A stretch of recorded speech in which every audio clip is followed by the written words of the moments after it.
বন্ধুরা, মামাতো বোন যখন আদরের বউ। প্রথম পর্ব। সকালবেলা ঘুম থেকে উঠেই মনে একরকম আনন্দ কাজ করছিল, কারণ আজ অনেকদিন পর মামার বাসায় যাব। তাই বিছানা ছেড়ে উঠে সোজা ওয়াশরুমে গেলাম ফ্রেশ হতে। তারপর খেতে বসার জন্য খাবার টেবিলে যেতেই দেখি আম্মু বসে আছে, মনে হয় আমার জন্যই অপেক্ষা করছে। আম্মু বলল, কি রে, তোর ঘুম ভাঙল? আজ না তুই মামার বাসায় যাবি? মাহফুজ বলল, হ্যাঁ, যাব তো। দুপুরেই রওনা দেব। আগে খেতে দাও, খুব ক্ষুধা লেগেছে। আম্মু বলল, ঠিক আছে, গোপাগপ খাবি। টেবিলে বস, আমি খাবার দিচ্ছি। মাহফুজ বলল, আমাকে খাইয়ে দাও না, তুমি তো জানো আমি তোমার হাত ছাড়া খেতে পারি না। আম্মু বলল, আয়, খাইয়ে দিচ্ছি। আম্মুর হাতের খাবার খেয়ে রুমে চলে গেলাম। ধুররুর, আমার পরিচয়টাই দেওয়া হয়নি। বরাবরের মতো আমি আপনাদের মাহফুজ, অনার্স দ্বিতীয় বর্ষের ছাত্র, বাবা মায়ের একমাত্র সন্তান। আমার সম্পর্কে বাকি তথ্য আমার আইডিতে পেয়ে যাবেন। তারপর মামাকে ফোন দিলাম। একবার বাজতেই ফোন ধরে ফেলল। মামা বল মামা বলল, মামা বলল, হ্যাঁ মাহফুজ, কি খবর? আজ না তুই আমার বাসায় আসবি? মাহফুজ বলল, হ্যাঁ মামা, আজ আসব। কিন্তু তোমার বাসা তো চিনি না। ছোটবেলায় একবার গিয়েছিলাম, এরপর আর যাওয়া হয়নি। মামা বলল, তুই বাসে উঠে নিউ সিটি রো উদ্দেশ্যে রওনা দে। সেখানে নেমে আমাকে ফোন দিবি, আমি ঠিকানা দিয়ে দেব। মাহফুজ বলল, আচ্ছা ঠিক আছে। কিন্তু মামা, তোমার মেয়েটার কি খবর? মামা বলল, অনেক ভালো আছে। তোরা তো ছোটবেলায় একসঙ্গে কত দুষ্টুমি করতি। আসিস, তোদের দুজনের গল্প করার সময় পাবি। তারপর কথা শেষ করে রেডি হয়ে গেলাম। ওহ, আমার মামাতো বোনের নাম যারা। সে এবার অনার্স প্রথম বর্ষে পড়ে। ছোটবেলায় একবার দেখেছি, এখন কেমন হয়েছে আল্লাহই জানে। মামার বাসায় গিয়ে দেখতে হবে। সবকিছু গুছিয়ে আম্মুর কাছ থেকে বিদায় নিয়ে বাস স্টেশনে গেলাম। নিউ সিটির উদ্দেশ্যে টিকিট কাটলাম। ভ্রমণের পথে এক অদ্ভুত ঘটনা। বাসের মধ্যে বসে ইয়ারফোন কানে দিয়ে গান শুনতে লাগলাম। যেতেই তো 2 ঘন্টা লাগবে। গান শুনতে শুনতে কখন যে ঘুমিয়ে পড়েছি, বুঝতেই পারিনি। হঠাৎ হেল্পারের ডাকে ঘুম ভাঙল। একি দেখি, আমি নিউ সিটিতে পৌঁছে গেছি। বাস থেকে নেমে মামাকে ফোন দিলাম। মামা বলল, হ্যাঁ, কোথায় তুই? মাহফুজ বলল, মামা, আমি নিউ সিটিতে পৌঁছে গেছি। এখন কোথায় যাব? মামা বলল, চিন্তা করিস না, তুই একটা রিক্সা নিয়ে এলিফ্যান্ট রোডে চলে আয়। আমি ফোনে ঠিকানা পাঠিয়ে দিচ্ছি। রিকশায় উঠে শহরের চারপাশ দেখতে লাগলাম। শহরটা বেশ সুন্দর আর গোছানো। নতুন জায়গা ঘুরতে আমার খুব ভালো লাগে। কিছুক্ষণ পর এলিফ্যান্ট রোডে পৌঁছে গেলাম। ভাড়া দিয়ে নামার পর মামার দেওয়া ঠিকানা অনুযায়ী হাঁটতে লাগলাম। অনেক খোঁজাখুঁজির পরও ঠিকানাটা খুঁজে পাচ্ছিলাম না। হাঁটতে হাঁটতে ক্লান্ত হয়ে গেছি, কি করব বুঝতে পারছিলাম না। তখনই ঘটল বিপত্তি। নিজের দিকে তাকিয়ে হাঁটছিলাম, হঠাৎ জোরে ধাক্কা খেলাম। হাস্যস। ডান গালে একটা চড় পড়ল। চোখ কচলিয়ে তাকিয়ে দেখি, একটা মেয়ে দাঁড়িয়ে আছে সামনে। মেয়েটি বলল, এই মিয়া, দেখে চলতে পারেন না? মেয়ে দেখলেই গায়ে পড়তে ইচ্ছে করে নাকি? আমি এমনিতেই ঠিকানা খুঁজতে খুঁজতে ক্লান্ত, তার ওপর বিনা কারণে এই মেয়ে আমাকে চড় মারল। আমারও রাগ উঠে গেল। হাস্যস, তার দুই গালে দুইটা চড় বসিয়ে দিলাম। মেয়েটি বলল, ওই কুত্তা, তুই আমাকে চড় মারলি কেন? মাহফুজ বলল, ওই কুত্তি, আগে বল, তুই আমাকে চড় মারলি কেন? মেয়েটি বলল, তুই আমাকে ধাক্কা দিলি, তাই চড় মেরেছি। মাহফুজ বলল, এ হহ, তুই কি মনে করিস তুই বিশ্ব সুন্দরী যে ইচ্ছা করে ধাক্কা দেব? চেহারা দেখলে তো মনে হয় পেত্নীর বোন। মেয়েটি বলল, ওই, কি বললি? আমি পেত্নীর মতো দেখছি? মাহফুজ বলল, পেত্নীও তোর চেয়ে সুন্দর। যা হোক, এখন ঝগড়া বাদ দে। আমার এই ঠিকানাটা কোথায় একটু বলে দে। মেয়েটি বলল, আমি কেন তোকে ঠিকানা বলবো? আমাকে পেত্নী বললি, আর এখন সাহায্য চাস? ধুর, সে কিছু একটা জরুরি কাজে যাচ্ছিল, তাই বেশি কথা না বলে পাশ কাটিয়ে চলে গেল। আমি হেসে উঠলাম, হেব্বি রাগিয়ে দিয়েছি। তবে একটা কথা সত্যি, মেয়েটা পেত্নীর মতো দেখতে মোটেও নয়। বরং সে কালো বোরকার ওপর সুন্দর হিজাব পরেছিল। মুখ খোলা ছিল আর চোখে কাজল দেওয়া ছিল। তার চোখে এমন এক মায়া ছিল যা যেকোনো ছেলেকে আকর্ষণ করার জন্য যথেষ্ট। যাই হোক, অবশেষে মামার ঠিকানা খুঁজে পেলাম।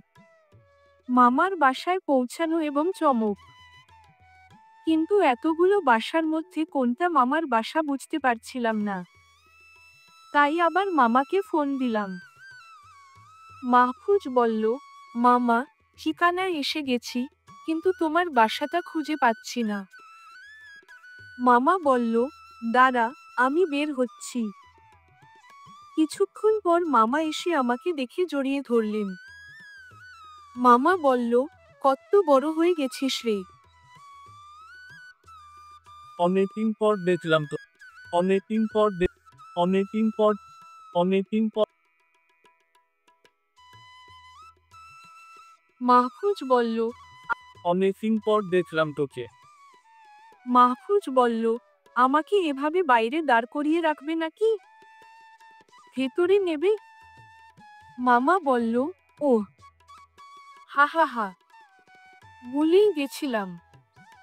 আয়, আয়। বাসার ভেতরে বাসার ভেতরে ঢুকলাম। মামার বাসাটা দোতলায়। কলিং বেল বাজাতেই মামি দরজা খুলে দিলেন। আমাকে দেখে জড়িয়ে ধরে কেঁদে দিলেন। মামি বলল, তুই তো আমাকে ভুলেই গেছিস। সেই ছোটবেলায় দেখেছিলাম, আর আজ তুই এত বড় হয়ে গেছিস। আমি হাসলাম, মামি, আমাকে দরজার বাইরে ডাকবে নাকি ভেতরে নেবে? মামি বলল, আয় রে আমার ছেলে। ভেতরে ঢুকে চারপাশ দেখতে লাগলাম। সবকিছু খুব সুন্দর করে সাজানো। হঠাৎ এক রুম দেখে মনে হলো এটা জারার রুম। আমি ভেতরে ঢুকে বিছানায় বসে রিল্যাক্স করতে লাগলাম। এমন সময় দরজায় নক হলো। বিরক্ত হয়ে দরজা খুলতেই আমার চোখ কপালে উঠল। সামনে দাঁড়িয়ে আছে সেই মেয়ে। আমি নিজেও আসার সময় ওর সঙ্গে বেশ ঝগড়া করেই এসেছিলাম। কিন্তু এখন মনে হচ্ছে মেয়েটা খুব একটা খারাপ না। আমিও তো ওকে ঠিকমতো বুঝতে পারছি না। মেয়েটা কিছুটা অবাক হয়ে বলল, তুমি এখানে কি করছো? আমি কপাল কুঁচকে বললাম, আমারই উল্টো প্রশ্ন করা উচিত। এটা তো আমার মামার বাড়ি, তুমি এখানে কিভাবে? মেয়েটা হেসে বলল, হা, উড়েই এসে বসেছি মনে হয়। আম্মু, এই আম্মু, এ বাড়িতে এই ছেলেটা কি করছে? তার চিৎকারে মামি এসে হাজির হলেন। এই যারা, কি হয়েছে? এত চিল্লাচ্ছিস কেন? যারা রাগী মুখে বলল, আম্মু, এই বাজে ছেলেটা আমার রুমে কি করছে? মামি হাসতে হাসতে বললেন, এই খারাপ ছেলে না মা, ও তো তোমার জাহিদ ফুপার ছেলে মাহফুজ। আমি অবাক হয়ে বললাম, ওহ, তাহলে তুমি আমার মামার মেয়ে, মানে আমার ছোটবেলার শত্রু? আমি মজা করে বললাম, তবে পেতনি হয়ে গেছিস, কিন্তু দেখতে সুন্দর হয়েছিস। যারা চোখ বড় বড় করে বলল, কি পেতনি বললি আমাকে? মামি হাসলেন, অনেক হলো ঝগড়া, এখন খেতে এসো। মাহফুজ, তোমার জন্য রান্না করা হয়েছে। আমি টেবিলে গিয়ে দেখি, আমার সব পছন্দের খাবার সাজানো, মুরগির মাংস, পোলাও, আর ও কত কি। খুশি হয়ে মামিকে বললাম, মামি, এত কিছু শুধু আমার জন্য? মামি হাসলেন, হ্যাঁ বাবা, তোর জন্যই। খাওয়ার সময় যারা এসে বসলো, আর তখনই শুরু হলো আমাদের ঠুকাঠুকি। ওকে দেখে মনে হলো, আজও ছোটবেলার সেই দুষ্টু মেয়ে আছে ওর ভেতরে। নতুন শহর, পুরনো শত্রুতা। পরের দিন বিকেলে ঘুম থেকে উঠে দেখলাম, বাড়ির সবাই গল্পে মেতে আছে। আমি যারার রুমের দিকে গেলাম। দরজায় দাঁড়িয়ে বললাম, ম্যাডাম, আমি কি অনুমতি পেতে পারি? যারা চোখ পাকিয়ে বলল, বাব্বা, গতকাল হুট করে রুমে ঢুকলি, আর আজ অনুমতি চাইছিস? আমি হেসে বললাম, ধুর পাগলি, তখন তো ছোট ছিলাম, বুঝতাম না। এখন তো বড় হয়ে গেছি। যারা তাকিয়ে বলল, বড় হয়েছিস মানে? এখন বুঝবি, কে কাকে জব্দ করে। আমি হাসলাম, তাহলে চল, তোমার শহরটা ঘুরে দেখি। আমরা একসঙ্গে বেরিয়ে পড়লাম। একটা রিকশা নিয়ে শহর ঘুরতে লাগলাম। পার্কে গেলাম, আড্ডা দিলাম, ফুচকা খেলাম। আমি তো 3টা ফুচকাও ঠিকমতো খেতে পারলাম না, আর যারা এক বাটি শেষ করে ফেলল। আমি মজা করে বললাম, তোর জন্য একটা ফুচকা চ্যালেঞ্জ রাখা দরকার। যারা হেসে বলল, ফুচকা খাওয়াতে পারবি, কিন্তু হারাতে পারবি না। এরপর চকোলেট আইসক্রিম খেলাম, গল্প করলাম। একটা রেস্টুরেন্টে গিয়ে বসে অনেকক্ষণ আড্ডা দিলাম। ফেরার পথে রিকশা নিলাম। আমি মজার ছলে রিকশাওয়ালাকে 1000 টাকা দিতে গিয়েছিলাম, আর উনি অবাক হয়ে বললেন, বাবা, এত টাকা লাগবে না। আমি মজা করে বললাম, নাও মামা, বাকি টাকা রেখে দাও। রিকশাওয়ালা হেসে বলল, যদি সত্যি দিয়ে দিতেন, তাহলে ভালোই হতো। আমরা দুজনই হেসে উঠলাম। স্বপ্নের মধ্যে বাধা। রাতে ঘুমিয়ে পড়লাম। হঠাৎ দেখি, এক সুন্দরী মেয়ে আমার সামনে এসে দাঁড়িয়েছে। ওর হাতে একগুচ্ছ লাল গোলাপ। মিষ্টি হাসি দিয়ে বলল, তোমাকে ভালোবাসি। আমি হতভম্ব হয়ে তাকিয়ে থাকলাম। মেয়েটাকে দেখে মনে হলো, আমি ওর প্রেমে পড়ে গেছি। আমি ওকে জড়িয়ে ধরলাম, আর ও আমাকে। হঠাৎ ঠান্ডা পানি আমার শরীরে এসে পড়ল। চমকে উঠে দেখি, যারা বালতি হাতে দাঁড়িয়ে আছে। ওই পেতনি। এটা কি এটা কি করলি? যারা হাসতে যারা হাস যারা হাস যারা হাসতে হাসতে বলল, তোর ঘুম ভাঙছিল না, তাই পানি ঢাললাম। আমি রাগে বললাম, তুই জানিস না, আমি কি সুন্দর স্বপ্ন দেখছিলাম। যারা ঠোঁট বাঁকিয়ে বলল, কি স্বপ্ন? নিশ্চয়ই কোনো মেয়ে তোর প্রেমে পড়ছিল। আমি মাথা চুলকে বললাম, ঠিক ধরেছিস। যারা হাসলো, বেচারা। স্বপ্নেই প্রেম করতে হয়। আমি দীর্ঘশ্বাস ফেললাম, তুই সব মাটি করে দিলি।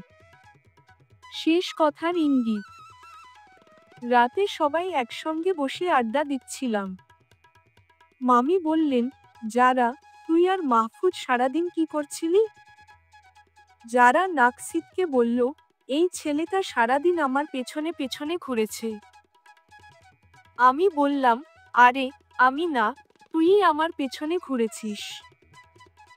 মামি মুচকি হাসলেন, তোমাদের বাচ্চা বয়সের ঝগড়া তো এখনো কমেনি। তারপর মা বললেন, যারা রাগী হলেও মনের দিক থেকে খুব ভালো মেয়ে। আমি মজা করে বললাম, তবে দেখতে তো মাশাল্লাহ। মামি হাসলেন, তাহলে কি যারাকে পছন্দ হয়ে গেল? আমি চমকে উঠে বললাম, মানে? এটা কেমন কথা? মামি রহস্যময়ী হাসি দিলেন। আর আমার মনে হলো, মাথার ভেতর যেন লাড্ডু ফুটতে শুরু করেছে। বন্ধুরা, এই গল্পের পরবর্তী অংশ পেতে লাইক কমেন্ট করে চ্যানেলটি সাবস্ক্রাইব করে পাশে থাকবেন।